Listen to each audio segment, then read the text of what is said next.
but let's talk about sleeping well. So I'm Dr. Adam McKenzie. I'm the principal chiropractor at Chiropractic Life Australia. We have 60 practices around Australia, and I love to talk. All right. So warnings, I talk a lot and really quickly. So if you can't keep up, please just listen faster. Number two, I tend to get really passionate when I present. And so if an F-bomb slips out, I apologize in advance. And number three, I would love you to be really engaged and typing things in the chat as we go. And if as many people as possible would turn their cameras on, that would be absolutely brilliant, because I love speaking to faces rather than blank screens. That'd be absolutely epic. Thank you so much. And we're going to get into it. There's a lot. So first, we're going to tell you a story. I want you to meet Paul. Paul was a practice member of mine up in Darwin. He was a father of five, a FIFO worker, and he lived in the camp. He worked 6 weeks on, 1 week off. And he was getting up at 4:30 every morning to leave the workers' camp on the bus to get out to Impex. Not getting back to camp until 7:30 p.m. and later if he had to come and see me for his adjustments. And most often he wouldn't get to bed until 10:30 or 11:30 p.m. by the time he'd showered, FaceTime his family and done his washing and all the normal things that you do in life. Because they work very, very big days. So this is where he was working out here, the Itchies project. So Paul was very high up in the project and working as one of the foremen. He was under a lot of stress and pressure at work. His diet was horrible. He was working essentially around the clock and getting around 6 hours sleep, sometimes more, sometimes less. But 6, sometimes 5.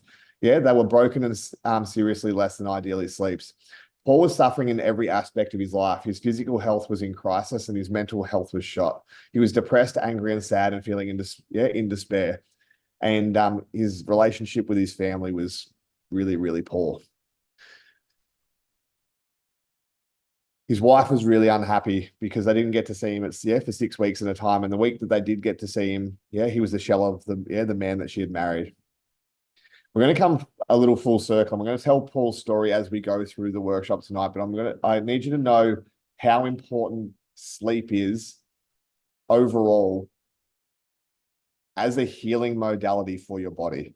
Okay. And when I say modality, it's something that you need to have on a regular and consistent basis. So what we're going to cover today, we're going to cover the importance of sleep, what happens when we sleep, and how to get the best night's sleep, hopefully by the end. So we've got a little question to warm us up.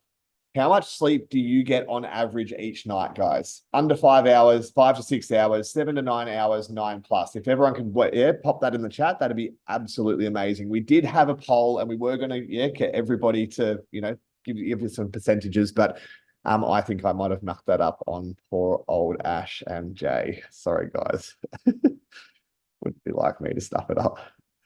Right, what have we got here? We've got 7, well under 5, Naomi. That's not good.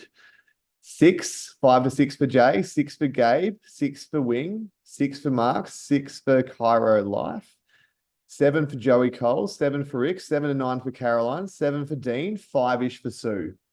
All right, well, we're going to come through a little bit further about that later. Right, so average sleep requirements. According to the US National Sleep Foundation, sleep needs are different by age. Babies need up to 12 hours, sometimes over 14 to 17 hours when they're really young. Children up to 5 years of age, need 10 to 14 hours. Children up to 12 years of age, need 9 to 11 hours. Teens, 8 to 10. Adults, 7 to 9. And older adults, 7 to 8. These are broad guidelines. Sleep needs to vary for everyone based on health, lifestyle, and other factors. Getting less than 6 hours is considered short sleep. Some studies say 5 hours, but generally speaking, 6 hours or less is considered short sleep.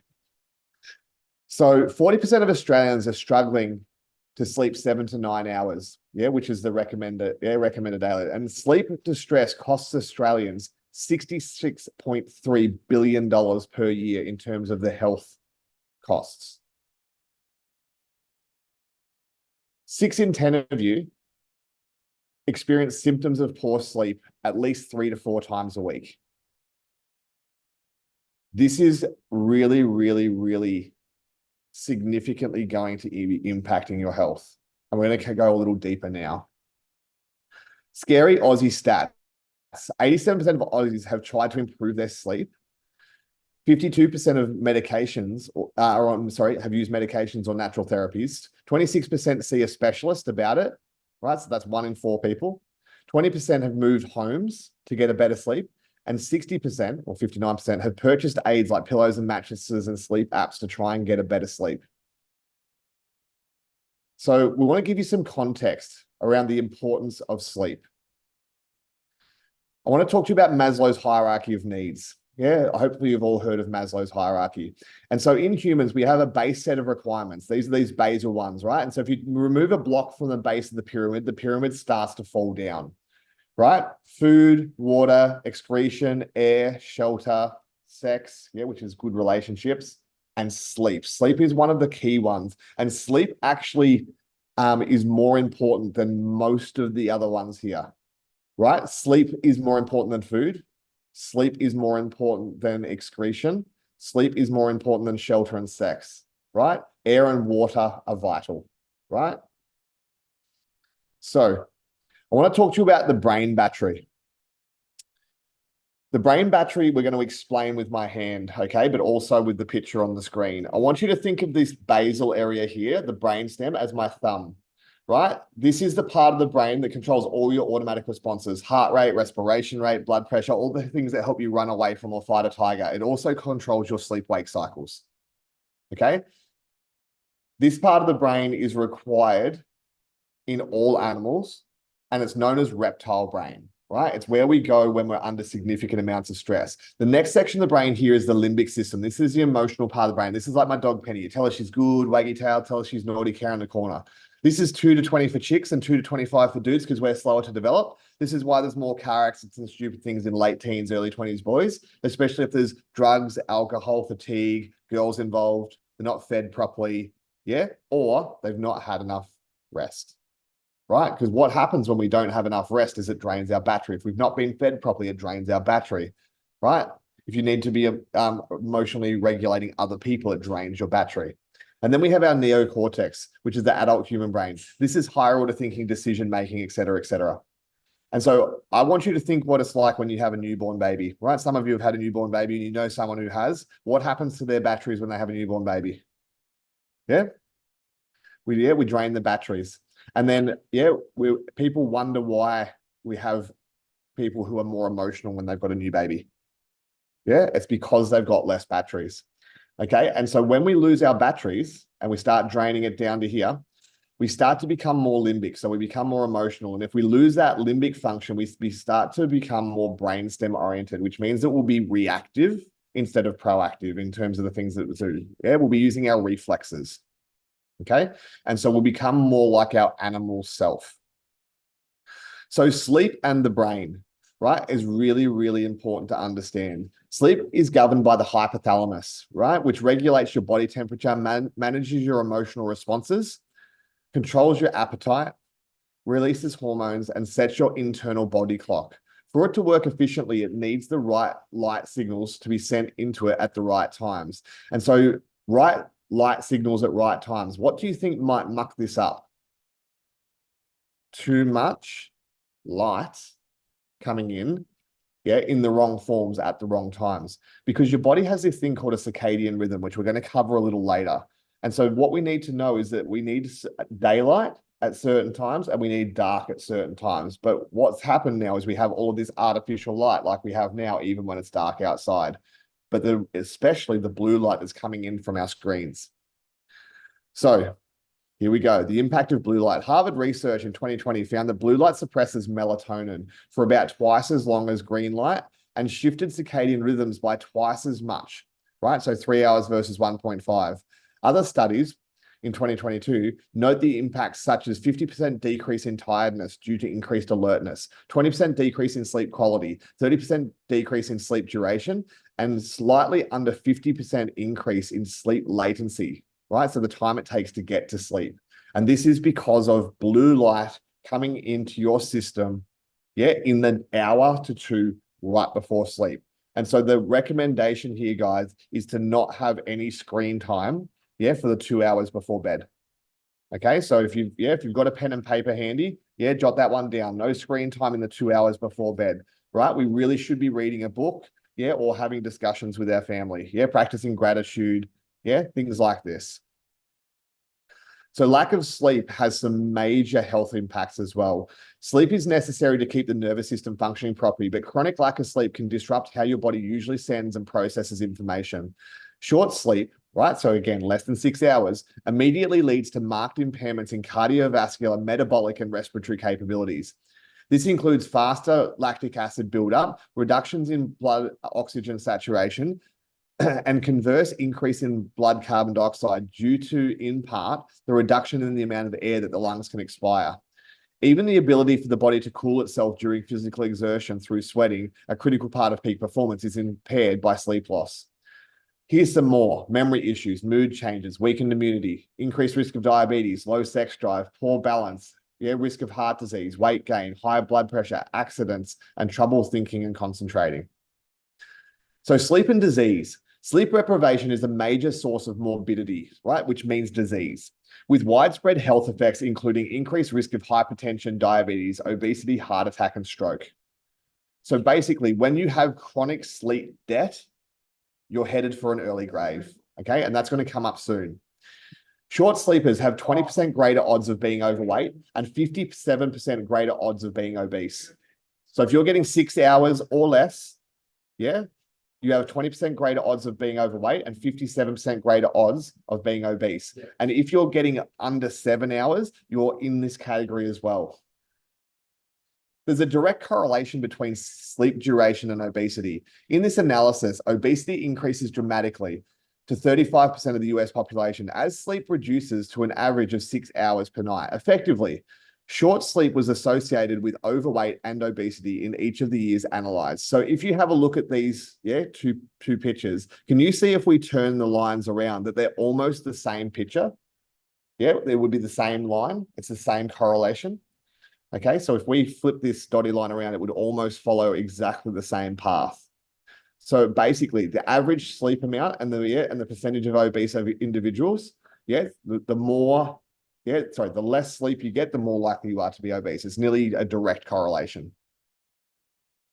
So sleep is essential for good health, and the shorter you sleep, the shorter your life. Yeah, this is by Matthew Walker, PhD. He wrote an amazing book that you should all read called Why We Sleep. It's a Penguin book. It's absolutely positively amazing.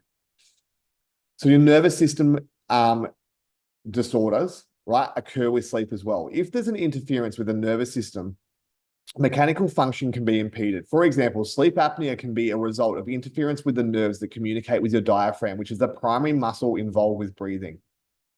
We also know that when people have chronic sleep debt, what happens is that the muscles in the back of the hard palate, right, so the soft palate, right, in the back here, they become more floppy, right? And this increases your snoring. It also increases, yeah, the amount of wakefulness periods during the night, because what it's trying to do is it's trying to keep you tired. Why do you think it's trying to keep you tired? Because what it thinks is it thinks that you're under stress. And in caveman times, what stress meant was that you should stay in the cave.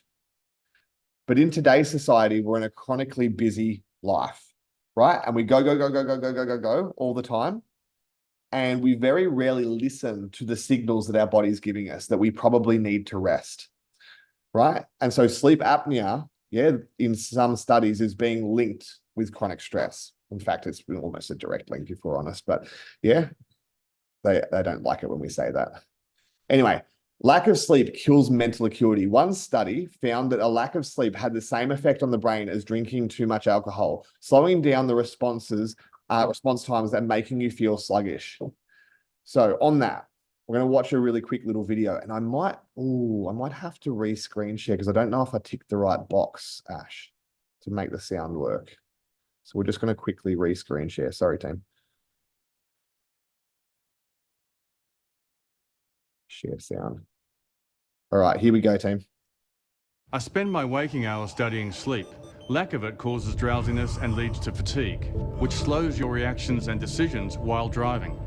For example, 17 to 19 hours a week has the same effect as a blood alcohol level of 0.05, 21 hours a level of 0.08, and 24 hours a level of 0.10. This results in poor lane tracking, decreased alertness and ability to maintain speed.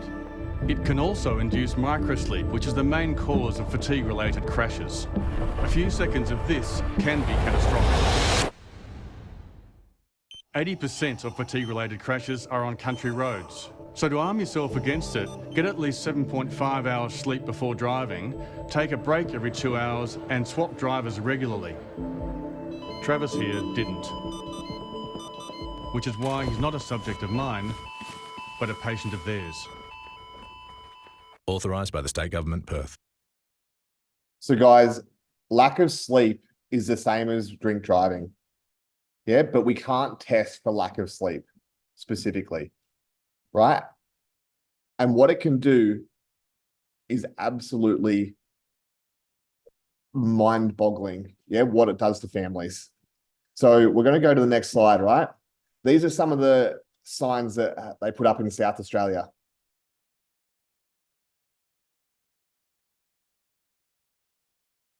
So lack of sleep is a killer. In Australia, 20% of fatal road crashes are caused by driver fatigue. And experienced fatigue is 4 times more likely to result in a workplace injury than drug use amongst truck drivers. So everyone thinks that the truck drivers are all on drugs. But the truth of the matter is this: they're all chronically fatigued, right? And you need to think about this, because a lot of the chronically fatigued people that are on this call are mothers and fathers. And you drive your kids around, right? What if you've not had enough sleep? Again, they said between 17 and 19 hours of wakefulness, which means, again, if there's 24 hours, yeah, so 17 and 19 hours, that's, yeah, if you're getting less than 7 hours sleep, is equivalent to having a 0.05 blood alcohol reading, yeah, in terms of driving. I need you to really consider this. So the annual cost of fatigue-related road crashes in Australia is around $3 billion, placing a significant burden on the health services and society, right? We're crashing. So Paul's aha moment. Paul was sleeping with a bear under his bed.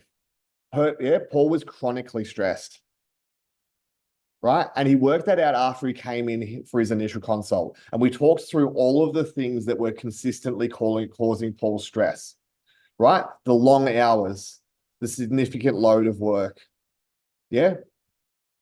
The lack of sleep, the not being with his family, the poor diet, the lack of exercise. Can you see how these things are going to start to add up? And so all of these things are relating to his stress levels. And when we have significant stress, we think that there's a bear in the bedroom. Would you be able to sleep if there's a bear in the bedroom? Right? I want you to consider this really, really strongly, okay? When you're under chronic stress, your body does this thing where it puts you into your sympathetic nervous system really strongly. And when you're in that sympathetic nervous system, you take in all stimuli more. And you're in like an almost ADD, ADHD state, yeah? You're taking in all the stimuli. And so when people start to click their pens, you want to stab them with the pen. When there's a little light, it really annoys you. Okay, because you're attending to all of the cues in your environment, because you're worried that, yeah, if the twig snaps over there, that's a tiger or a bear that's going to eat you. If the leaves rustle over there, it's a tiger or bear coming out of the bushes. Yeah, if someone squawks back there, it was a bird that was flying away from the tiger that was creeping up on it. So Paul's aha moment came when I sat down with him and I described what he was doing in his life, because we took a really thorough history. And it's like, mate, you're really stressed. And it's like there's a bear in the bedroom. And because of this, it's going to be really, really hard for you to be healing, because your body's in that sympathetic state all the time. So we want to look at the context now. What happens while we sleep and why chiropractic helps regulate your sleep-wake cycles. So I want to talk about your circadian rhythms, okay? And circadian rhythms are based around the sun and the moon. Right? And so what happens is that we need to know that we have different things happening in our body at different times of the cycle. So we're going to start here at 6 a.m. where we have the sharpest blood pressure rise. We have melatonin secretion stop around 7 a.m. when we're starting to get enough sunlight. We're high alertness at 10 a.m. We have our best coordination at 2:30 p.m. We have our fastest reaction times at 3:30 in the afternoon. We have our best muscle strength at 5, our highest blood pressure at 6:30 p.m., our highest body temperature at 7 p.m., and melatonin secretion starts at 9 p.m. So when should we be starting to think about going to bed, guys? Yeah, in here. In that 7 to 9, right? When the sun goes down. Our deepest sleep is around 2 a.m. and we complete the cycle again. In humans, circadian rhythms serve many functions, including to help regulate your sleeping and waking, your core body temperature, your immune system, your hormone cycles, your metabolism, your cognitive function, and your body's reactions to stress. So again, sleep happens in cycles. And so stage 1 is what's called non-REM sleep, which is light sleep where the body starts to relax, the brain activity slows, and eye movements slow down. Stage 2 is again non-REM, which is body relaxes deeper, eye movement stops, body temperature drops, and breathing and heart rate slows. Stage 3 is also non-REM, which is the deepest sleep period, and breathing is at its slowest. Brain experiences delta waves, and the body goes into a healing and repair mode, right? We definitely need this. But what most people are missing is stage 4, which is REM sleep, where the brain is very active, dreaming occurs, and the body goes into a paralyzed state, right? But we need to have this stage 3 and 4 sleep. But so many people are so sleep deprived and so stressed that they only get this light version sleep, okay? And sleep happens in approximately 1.5 to 2 hour cycles each night. And we're going to call it an hour and a half. Okay. And so this is how sleep architecture works. Okay. We have our wake, we have us coming down into stage 1, non-REM, stage 2, non-REM, stage 3 and 4. And then we get our REM, like we were just talking about there. But it's at that last, half an hour block of the hour and a half cycle. Does that make sense, guys? Right. So we need to be going through that full cycle. And so this is why when you wake at different times compared to when you went to sleep, you either feel great when you wake or you feel real groggy when you wake up. Does that make sense? And so if you don't get the full cycle, you're going to wake feeling very different. And so what I want you to do is if you're going to go to bed, for example, at 9 o'clock, we're going to assume that you're going to be asleep by approximately 9:15. That's the goal, right? To be asleep within 15 minutes. And so then I want you to, if you're going to do that, I want you to calculate hour and a half blocks. And what you want to do is you want to wake, when you hit the peak, right? We want to be waking on on the top of a REM. Does that make sense? We don't want to be waking when we're down here because you're going to be groggy and all sorts. Because if I come back, I wonder if I can duck back. We don't want to be waking when we're here.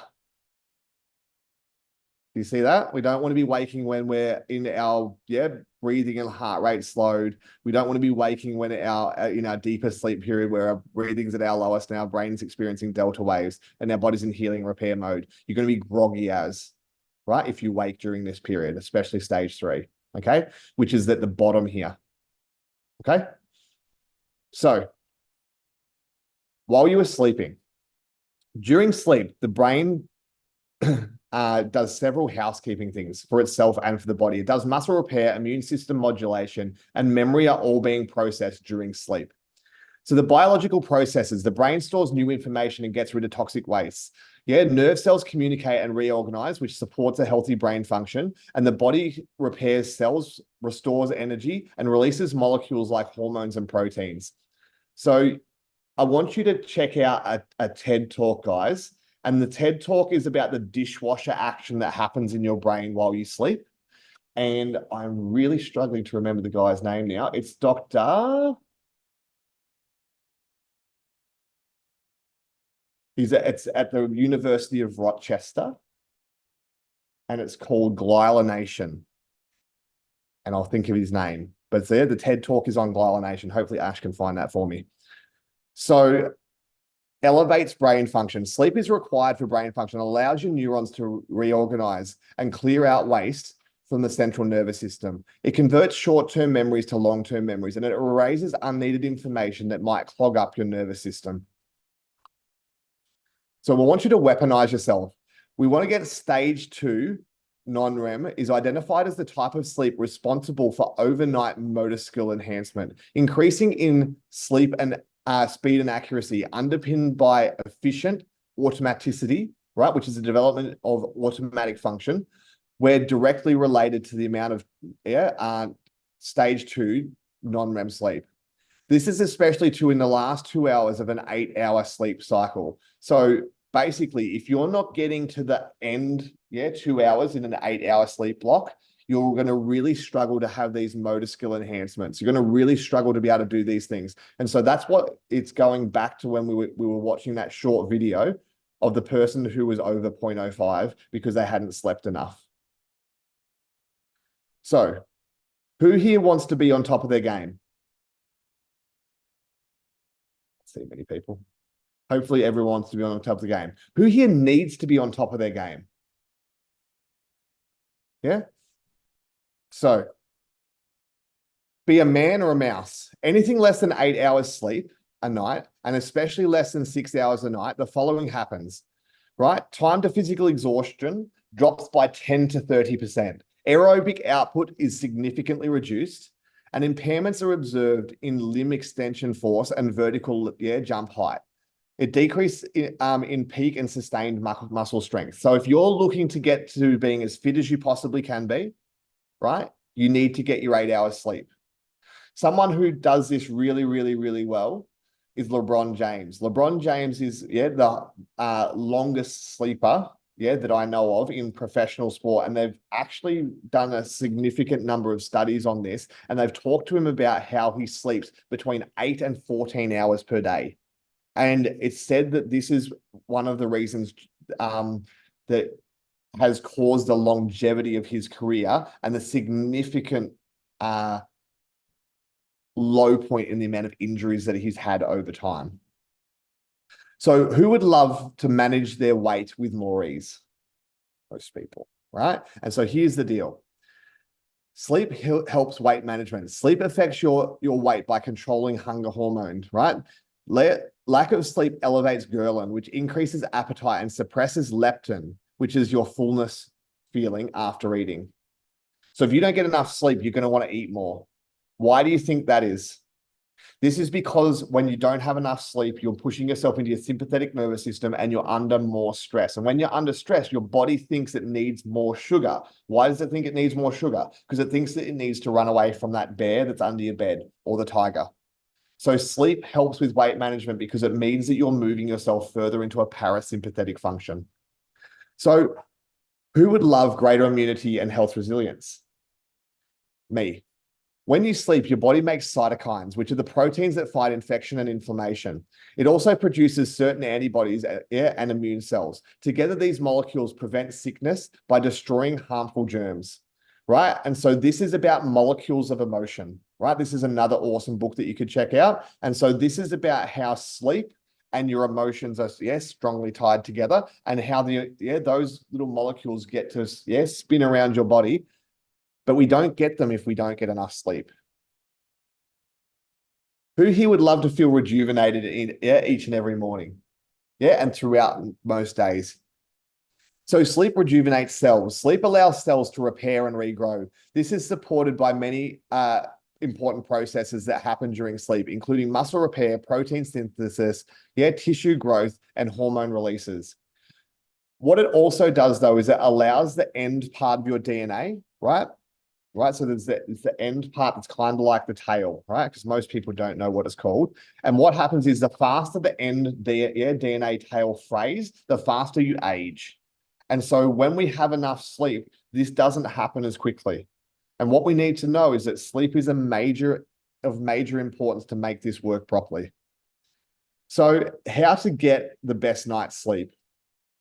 Okay, who would love to know how to get the best night's sleep? All right, give me a yes in the chat. Participate for me here. No one turned their camera on for me. Yeah, buddy. So here we go. The right sleep ingredients. We need to have a sleep sanctuary. We need sleep quality. We need sleep routines. We need sleep posture, and we need a wake-up routine. And yeah, to tie it all together, we need optimal nervous system function. Your nervous system, yeah, is the key here. So sleep sanctuary, there's a few points on this.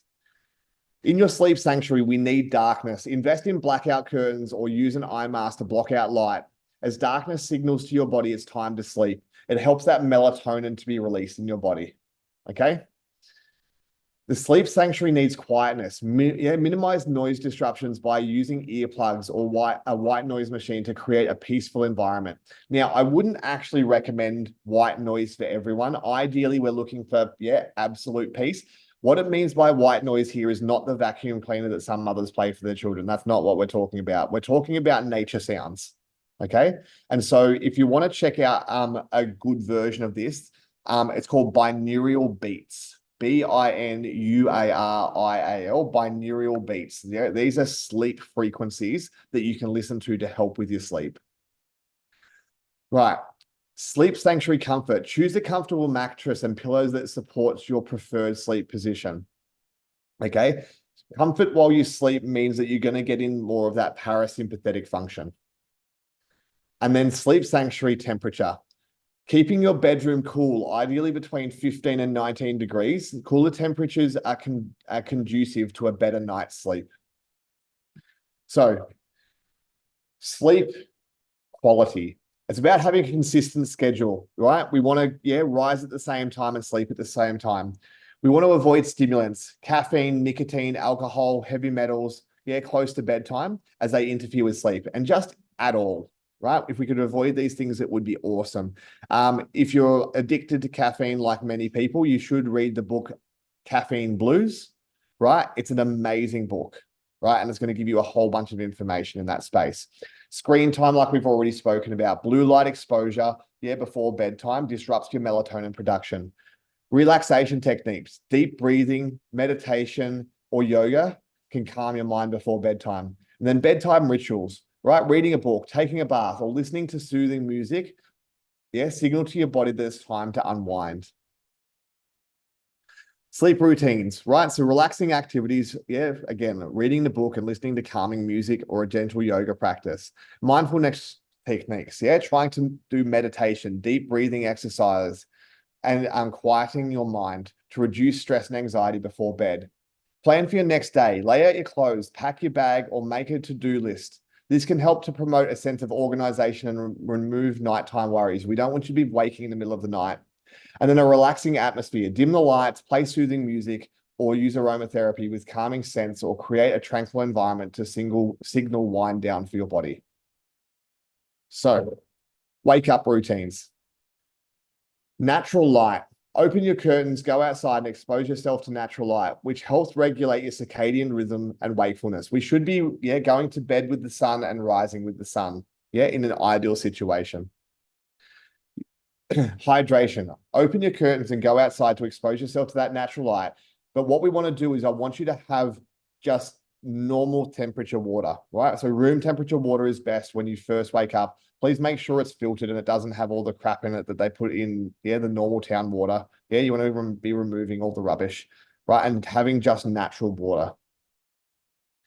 Movement. Incorporate gentle stretching or short exercise routine to invigorate your body and your mind. And then mindfulness.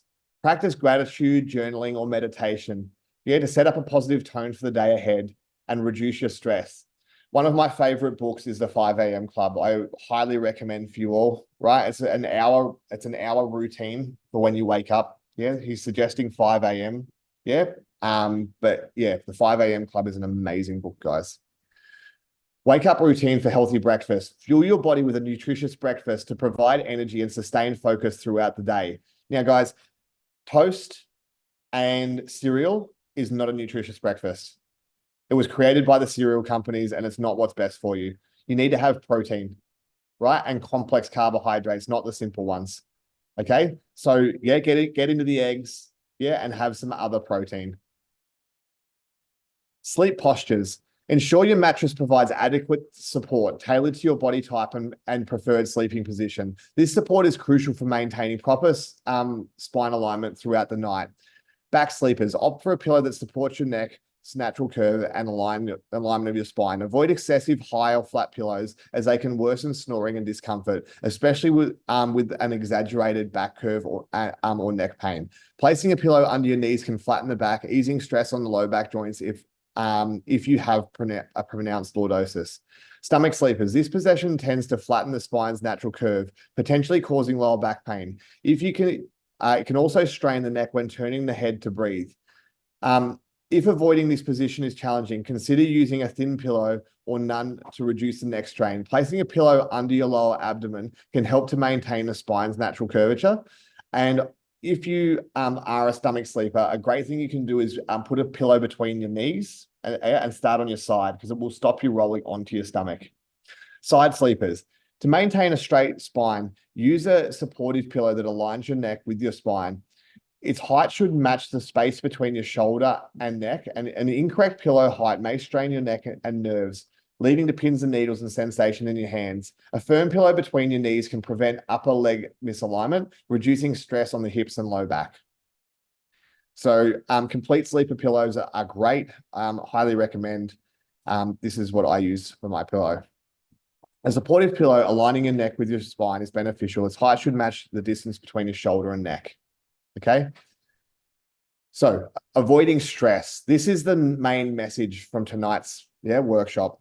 Stress is extremely bad for the body. Short term, you'll find it hard to switch off, and it's harder to get quality sleep. Your muscles twitch, your heart beats faster, and your breath quickens to bring more oxygen to your body. Long term, it can lead to more serious chronic health problems such as heart disease, fertility issues, and mental health problems.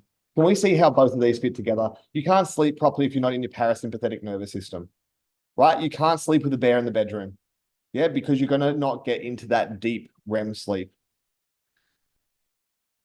So the balanced recipe for health: eat well, move well, think well, and then function well, right? We need healthy, nutritious diets, supplements, and natural, organic, and whole foods.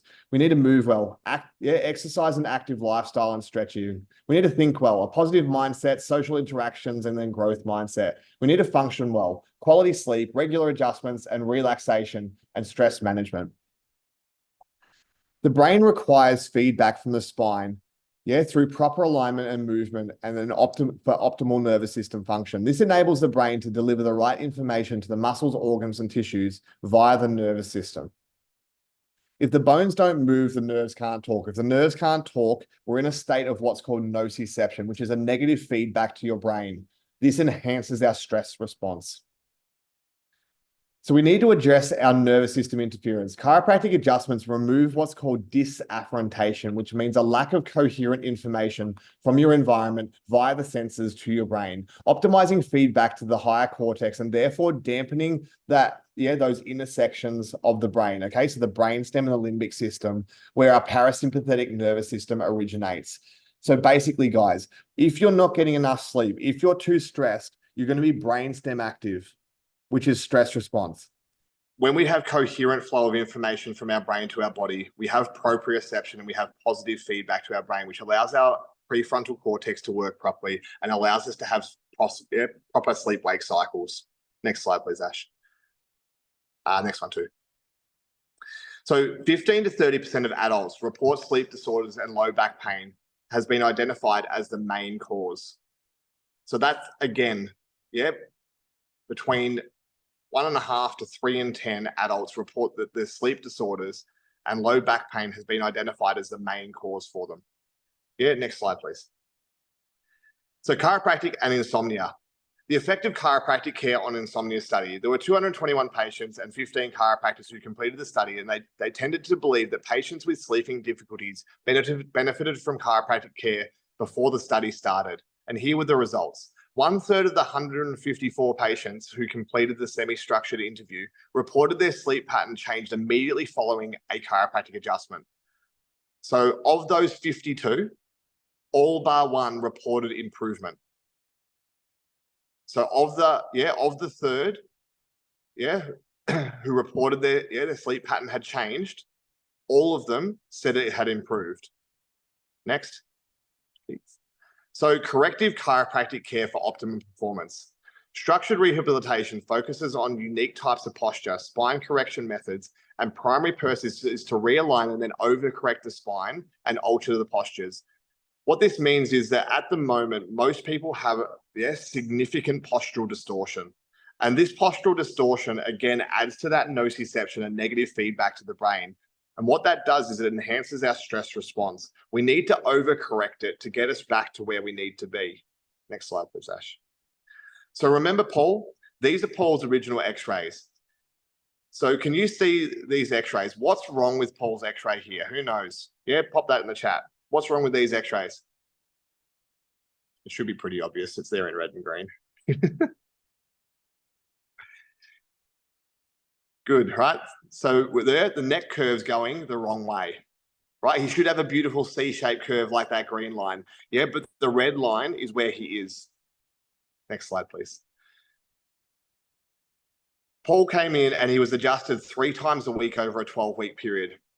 Yeah, has it improved? What's the answer? Yep, it's improved significantly.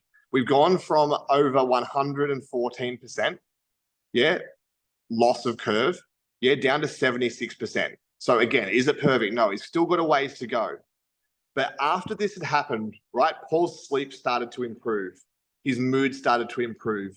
His anxiety was reducing. His depressive episodes, reduced and basically disappeared. And the biggest thing for Paul was this, because this was at his comparative report. Paul had told me that his wife had said she was going to leave him. And Paul had said that he was at his wit's end. And basically he told me that had his headaches not gone away, because he had headaches as well, and had he not come in for chiropractic care, that he was going to take his life. And 3 months later, his wife and he were back on track. He had health again. And he could see hope and optimism for his future. Next slide, please, Ash. This was the big difference in just 3 months for Paul. And it actually makes me feel really quite emotional thinking about this story, because I was floored when Paul told me this, because he was such a happy dude. But he even told me how he'd planned out the whole event. Guys, you just don't know how much some people are struggling. Stress is the big cause, and sleep deprivation is one of the key signs that people are at their wit's end. Next slide, please, Ash. So we needed to calm down Paul's brainstem. He was massively sympathetically dominant. His life was being destroyed by his negative stress loop, which largely contributed to his lack of sleep. So again, the hypothalamus controls the onset of sleep. But if we look at the hippocampus, this is the memory region, that's active during sleep. And then his amygdala, right, is the emotional center, which again is active during dreaming. The hypothalamus prevents sensory signals from reaching the cortex. The reticular formation regulates the transition between sleep and wakefulness. And the pons here helps to mediate REM sleep. And so notice that the pons is there in the brainstem, right? If we have too much stress, we can't get that REM sleep. Next slide, please, Ash. So how to test your nervous system dysfunction, because that's what we care about. Everyone thinks that chiropractors care about backs and bones and spines, but that's not the case. The reason we care about the spine and the reason that we look at your x-rays is we're looking for what is happening with your nervous system. We're going to do a full and thorough history. We're going to look at range of motion. We're going to do palpation, posture scans, neurological testing. And then if clinically indicated, we'll take some x-rays, because it's a window to the function of your spine. And then through the spine, we see the nervous system's function. Next slide, please, Ash. We want to find the underlying problem. We need to support your nervous system with adjustments specific for you. Give your exercises, orthotics, and other devices and advice to improve your posture and your brain-body communications. The most common thing that people tell me after their first adjustment is what? I had the best night's sleep I've had in forever. Next slide, please, Ash. So a recap of the big costs. Poor sleep costs $66.3 billion per year in Australia. 40% of Aussies are not getting the required 7 to 9 hours of sleep. 59.4% of Aussies experience symptoms of poor sleep at least 3 to 4 times weekly. Sleeplessness in Australians, all right, are 80% less productive, right? So sleepless Australians. So that's people that are getting less than 6 hours, 80% less productive. And so if you think that staying up and studying those extra couple of hours is going to do you a world of good, you're kidding yourself. Because like we said before, the hypothalamus is the part of the brain, that does memory. And the hypothalamus can't work properly when you haven't had enough sleep. Heart disease kills 40% of sleep-deprived Australians, and poor sleep is costing you both quality and quantity of your life. Next slide, please, Ash. So, if sleeplessness is a struggle for you, we'd love to offer you the opportunity to have an initial consultation. All you need to do is scan this QR code here. I promise we'll do a full and thorough history, at any of the Chiropractic Life locations. We do chiropractic, orthopedic, and neurological testing. We do some posture scans, and then we do x-rays if clinically indicated. Then we sit down with you and go through a specific report of findings where we discuss all of the things that are going on with your health and give you options of how to move it forward. If at that point you decide that it's not for you, there's no further charges, right? But what it allows us to do is give you a great appraisal and assessment of where you're at.